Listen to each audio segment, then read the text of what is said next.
6 जून के धरने के नतीजे में आपको पता है कि तकरीब कार्रवाई करने वालों को गिरफ्तार नहीं किया गया, लेकिन सियासी इंतकामी कार्रवाई के तौर पर सिंध एक्शन कमेटी और इंडिजीनस मूवमेंट के खिलाफ केसेस दायर किए गए।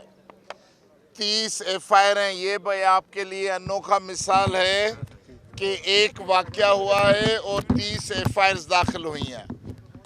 हमने हाई कोर्ट से प्रोटेक्शन ज़मानत ली। आज हम स्पेशल कोर्ट में पेश हुए, एटीसी कोर्ट में, जिन्होंने 25,000 रुपये की ज़मानती बॉन्ड लेकर मेरी, जलाल शाह की, असलम खैरपुरी की और सज्जाद चांडू अवामी तहरीक के उन सब की ज़मानतें मंजूर कर ली हैं। अब हमारा मुतालबा ये है कि जेल में गिरफ्तार जितने भी वर्कर्स हैं, सनान कुरैशी समेत तकरीबन 200 वर्कर हैं जो हमारे गिरफ्तार हैं, और अभी तक वो गिरफ्तारियों का सिलसिला शुरू है। सियासी कारकुनान को गिरफ्तार करो, गुम करो, उनके वालिदैन को पता नहीं कि वो कहाँ हैं। ये जो गिरफ्तारियों के हवाले से ये जो खौफ की फ़िज़ा पैदा की गई है, हम कहते हैं कि गिरफ्तार वर्कर्स को आज़ाद किया जाए और ये झूठे केसेस ख़त्म किए जाएं। एक तरफ पीपल्स पार्टी दावा करती है कि हम जमहूरियत पसंद हैं, हम कोई क्रैकडाउन नहीं कर रहे हैं सिंध में, हमारा कारकुनों के साथ कोई इंतकामी कार्रवाई नहीं, लेकिन ये 200 जो कारकुन बेगुनाह जो राह चलते हुए पकड़े गए, डंडे मारकर उनके हाथ, बाजू, सर फोड़े गए। होना तो ये चाहिए था कि उन पुलिस वालों के खिलाफ एफआईआर काटनी चाहिए थी जिन्होंने इन वर्कर्स पे तशद्दुद किया। वो जो पुलिस वाले जो बैरिया की लॉ एंड ऑर्डर मेंटेन करने के लिए सिक्योरिटी और पुलिस एहलकार खड़े थे, उनके खिलाफ नाअहली की एफआईआर दाखिल होनी चाहिए थी, वो सस्पेंड होने चाहिए थे। उनके खिलाफ कोई कदम नहीं हुआ और हमें गिरफ्तार करने की कोशिश की गई। मुसलसल हिरासा, घरों को घेराव और उसके बाद केसेस का सिलसिला अभी तक जारी है।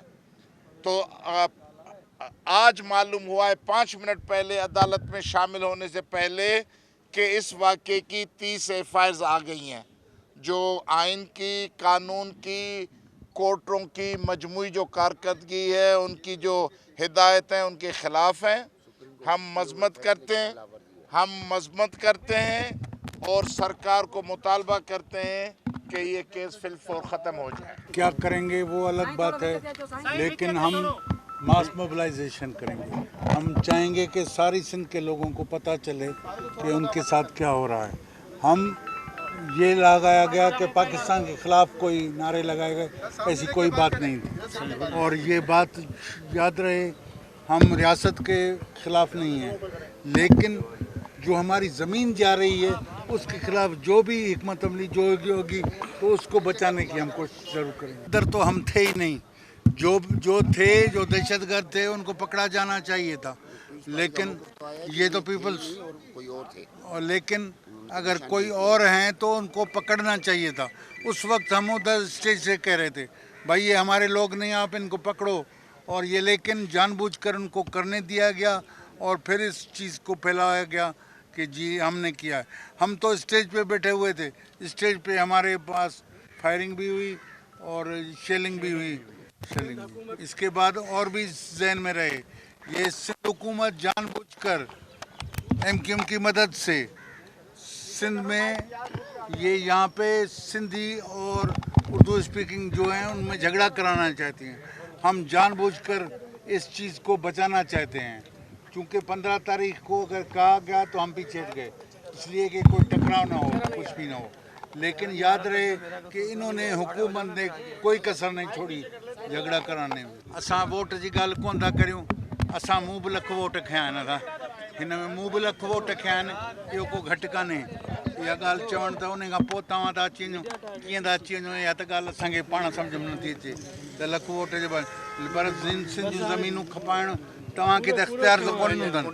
इहो मैंडेट कोन वोट ॾियणु मैंडेट कोन्हे त तव्हां ज़मीन जी नीलामी करियो, ईअं तबाही कयो जीअं बैरिया टाउन सां गॾिजी तव्हां तबाही करियो। पाकिस्तान की एजेंसियों की अब तक जो भी दहशतगर्दी के मुतल्लिक रिपोर्टें बनी हैं उससे आप सब सहाफ़ी हजरात और पाकिस्तान की कौम वाकिफ़ है कि वो किसके खिलाफ बनी थी। ये बल्दिया फैक्ट्री सानिया की जो JIT बनी थी उसकी रिपोर्ट से भी आप सब आलम आश्कार हुई थी, वो आप सब वाकिफ़ हैं कि उसमें कौन मुलविस थे। वो लोग तो असम्बलियों में बैठे हुए, 12 मई में कौन मुलविस थे वो लोग भी असम्बली में बैठे हुए। हमारी जो पार्टियों का जो इत्तेहाद था इनमें से किसी के खिलाफ मैं चैलेंज करता हूँ, किसी भी कारकुन और हमारे लीडर के खिलाफ कभी भी JIT की कोई रिपोर्ट नहीं है रिकॉर्ड पे जिसमें ये बोल सके कि हम में से कोई बंदा इस किस्म की कार्रवाइयों में मुलविस पाया गया हो, कभी भी माजी में। इससे पहले हमने, आप लोग गवाह हैं, कराची के जो मेरे सहाफ़ी दोस्त भाई हैं, कि हमने जब आइलैंड वाले मामले पे एजिटेशन की थी, प्रेस क्लब के सामने एहतजाज हुआ था, वहाँ तो कभी किसी गाड़ी का शीशा भी नहीं टूटा था। हम पुरअमन एहतजाज करने वाले हैं। दरअसल ये साजिश करके देखें, इस बहरिया टाउन मामले में हम समझते हैं कि सिर्फ मलक रियाज जो है वो पार्टी नहीं है, इसमें सिंध हुकूमत खुद पार्टी है। और सुप्रीम कोर्ट के फैसले 4 मई 2018 के मुताबिक सिंध हुकूमत जो है और पीपल्स पार्टी जो रूलिंग पॉलिटिकल पार्टी है वो इस फैसले के मुताबिक जवाबदार हैं। और सुप्रीम कोर्ट ने अहकामात दिए हैं कि उनके खिलाफ नेब को कार्रवाई करनी चाहिए। और जब आप समझें कि एक अक्यूज्ड है वो, अगर सिंध हुकूमत जो है वो तो अक्यूज्ड है, अब उनके जो भी इदारे हैं वो क्या आप समझते हैं कि फेयर इन्वेस्टिगेशन कर सकेंगे। इस सिलसिले में आज हमने एक पिटीशन भी दायर की है सिंध हाई कोर्ट में कराची में यहाँ, जिसमें हमने चैलेंज किया, जिसमें हमने इस्तदा की है कि हम नहीं समझते कि इस मामले में बहरिया टाउन वाले इंसिडेंट में सिंध हुकूमत के मातहत कोई भी इदारा मुनासिब कोई जांच कर सकता है, इन्वेस्टिगेशन नहीं हो सकती फेयर ट्रायल। इसलिए हमने इस्तदा की है कि जुडिशल इंक्वायरी होनी चाहिए। आपके इल्म में होगा कि इस 5 तारीख को खारदार तारें बिछाई गई थी, कंटेनर रखे गए थे, 500 से 1000 से ज़्यादा पुलिस अफसर वहाँ मुकर्रर थे, उनकी मौजूदगी में ये सारा काम करवाया गया है। और जानबूझ के बहरिया टाउन कराची इंतज़ामिया और सिंध हुकूमत ने मिली भगत करके ये जानबूझ के ये मामला करवाया। और उसका नतीजा ये निकाल रहे हैं कि सिंध के लोगों से उनका जमहूरी पुरअमन जो एहतजाज का हक है वो छीनने की ये साजिश है।